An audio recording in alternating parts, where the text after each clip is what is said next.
तो एक काफ़ी इंटरेस्टिंग डेवलपमेंट आ गया है रफीनिया की डील में, लेकिन हम आगे बढ़ें उससे पहले मैं आपको बताना चाहता हूँ एक बहुत ही इम्पॉर्टेंट फुटबॉल एनालिटिक्स की वर्कशॉप के बारे में जो मैड अबाउट स्पोर्ट्स ऑर्गेनाइज करा रहे हैं।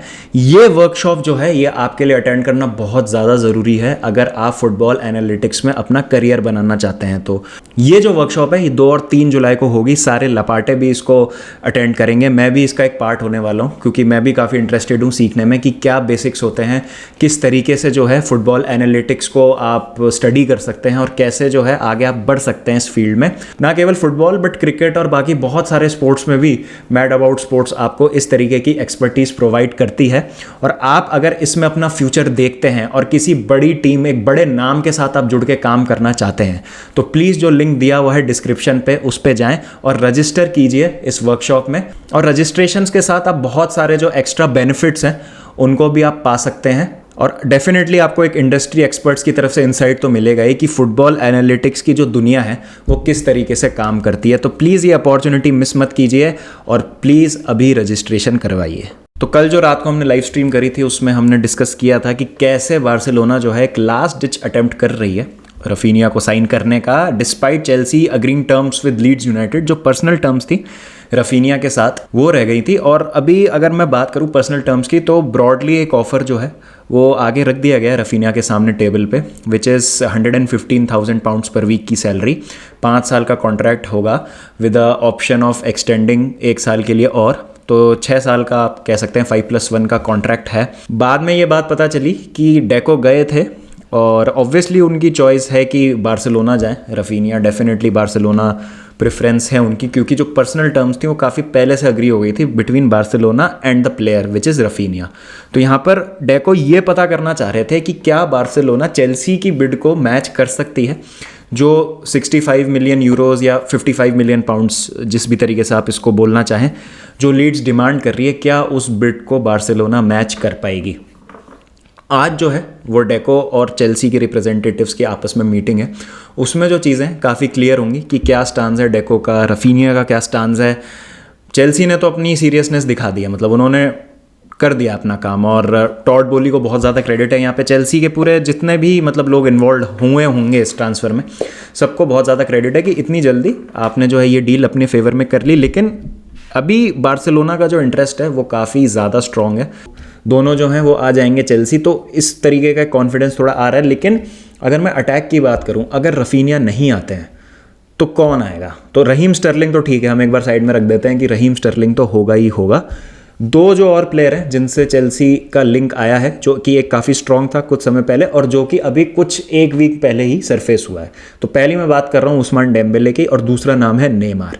उस्मान डेम्बेले का केस काफ़ी इंटरेस्टिंग है क्योंकि वो किसी भी ऑफर पे राज़ी हो नहीं रहे हैं, मतलब उनके एजेंट्स भी जो हैं वो डर्टी ट्रिक्स प्ले कर रहे हैं। He is trying everything in the book कि बेस्ट डील मिल जाए उनके प्लेयर को, विच इज़ फेयर। अगर आप एक फुटबॉल एजेंट है तो आप यही चाहेंगे कि आपका जो प्लेयर है, जो आपका क्लाइंट है, उसको बेस्ट जो है वो मिले, चाहे वो स्पोर्टिंग प्रोजेक्ट हो, चाहे इन टर्म्स ऑफ सैलरी हो, वेजेस हो, फाइनेंशियल्स हो, सारी चीज़ें आपको मैनेज करनी है। You have to make sure कि जो चीज़ें हैं वो बेस्ट आप डिलीवर करके दें। तो यहाँ पर जो है एक इंटरेस्टिंग डायनामिक है डेम्बेले का चेल्सी और बार्सिलोना से, क्योंकि चावी को भी चाहिए डेम्बेले राइट विंग पे। टूकल ने भी पब्लिकली कई बार स्टेट किया कि he is a big fan of Dembélé. तो डेम्बेले क्या चेल्सी आते हैं? आई डोंट थिंक सो, क्योंकि रफीनिया में जिस तरीके से चेल्सी ने अपना इंटरेस्ट एक्सेलरेट किया है, and same I can say for Raheem Sterling also. Raheem Sterling से डायरेक्ट थॉमस टूकल ने बात करी है।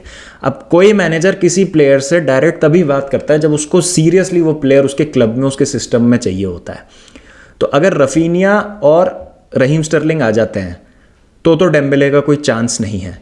अगर रफीनिया नहीं आते हैं तो I think Dembélé is someone that Chelsea can look upon, but I am more interested in the next person which is Neymar.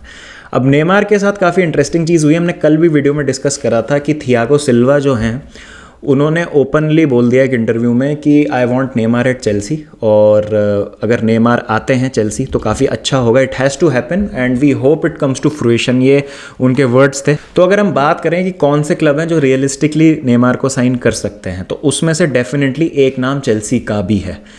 अब यहाँ पर हमने कल फिर एक बात डिस्कस करी थी कि नेमार जो हैं उनका सेपरेशन इनएविटेबल लग रहा है, वो खुश नहीं है। ले पेरिजियन की भी रिपोर्ट है कि Neymar is not happy at PSG और वो जाएंगे।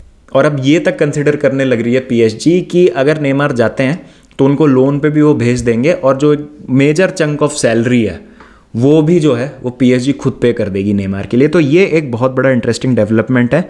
थियागो सिल्वा के स्टेटमेंट्स, नेमार की सिचुएशन और वेज का जो उनका इशू है, ये तीनों चीज़ें एक इंडिकेशन देती हैं कि Chelsea can consider Neymar as plan B. अगर रफीनिया नहीं होता है, अगर रफीनिया बार्सिलोना चले जाते हैं तो आई एम 90% श्योर कि we will go all out for Neymar, और जाना भी चाहिए क्योंकि एक एक्स फैक्टर वाला प्लेयर है। मैं तो ये कह रहा था कि अगर रफीनिया आ भी जाते हैं तो भी हमको नेमार की बहुत ज़्यादा ज़रूरत है हमारी टीम में। अगर हम नेमार की बात करें तो उन्होंने अपनी पीएसजी में जो बेस्ट फुटबॉल थी वो थॉमस टूकल और थियागो सिल्वा के साथ ही खेली थी, जब थियागो सिल्वा उस टीम के कैप्टन थे और थॉमस टूकल वहाँ पे मैनेजर थे। जो 1920 सीज़न था जब पीएसजी फाइनल तक पहुंची थी चैंपियंस लीग के, जो वो बायर्न म्यूनिख से हार गए थे 1-0 से, वो सीज़न नेमार का काफ़ी अच्छा गया था। और दिखता है कि भाई Neymar under a good leadership of Thiago Silva and good management of Thomas Tuchel, what player he can. बहुत सारे रिजर्वेशन है उनको लेके कि क्या वो सस्टेन कर पाएंगे इंटेंसिटी प्रीमियर लीग की। सेम चीज़ डेम्बेले के साथ भी है कि इतनी इंजरीज रहती हैं। इवन नेमार भी काफ़ी परेशान रहे इंजरीज से थ्रू आउट इस करियर, स्पेशली जब से उन्होंने पीएसजी को ज्वाइन किया है।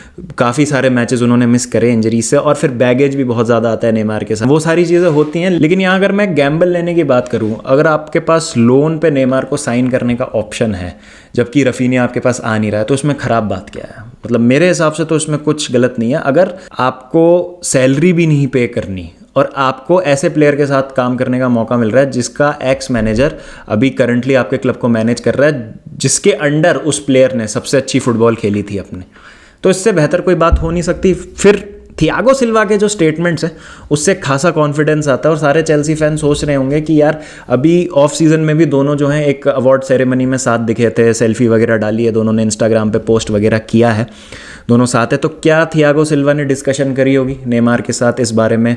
क्या वो उनको एक एस्केप रूट देंगे पीएसजी से बाहर आने का? क्योंकि डेफिनेटली जब थियागो सिल्वा खुद पीएसजी छोड़ कर आए थे तो उन्होंने ये कहा था कि भाई इन्होंने सर्जियो रैमोस को दे दिया 2 साल का कॉन्ट्रैक्ट, मैंने क्या ख़राब किया था, मैंने भी तो 1 साल का एक्सटेंशन मांगा था। बहुत ओपनली उन्होंने क्रिटिसाइज़ किया था, मुझे कॉन्ट्रैक्ट नहीं दिया, मैं डिज़र्व करता था, इतना सब कुछ मैंने दिया इस क्लब के लिए, मैंने इतना सब कुछ दे दिया अपना फील्ड पे, सब कुछ मैंने कर दिया, तब भी मेरे को वो रिस्पेक्ट नहीं मिली, वो क्लोजर नहीं मिला जो मुझे चाहिए था। तो उनके पॉइंट्स भी फेयर थे।